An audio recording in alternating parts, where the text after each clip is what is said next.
Akuzoi për 65 vjedhje në zonën e Astit, policia italiane arreston shqiptarin.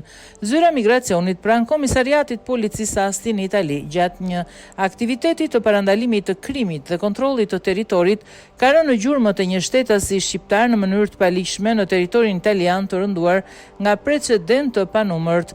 Burri në fakt u dënua me disa vite burg për kryerjen e rreth 65 vjedhjeve në apartamente të përhapura në të gjithë krahinën, si dhe për krimin e marrjes së mallrave të vjedhura. Burri që kishte më parë qëndrimit ju hoq ky atribut dhe për këtë arsye urdhërua të dëbohej duke e shoqëruar me forcë deri në kufi.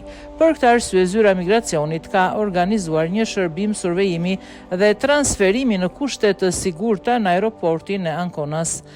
Veprimtarit të tilla të policisë së shtetit që synojnë të luftojnë sjelljet e paligjshme janë thelbësore për të plotësuar një kërkesë legjitime dhe gjithmonë rritje për ligjshmëri nga qytetarët.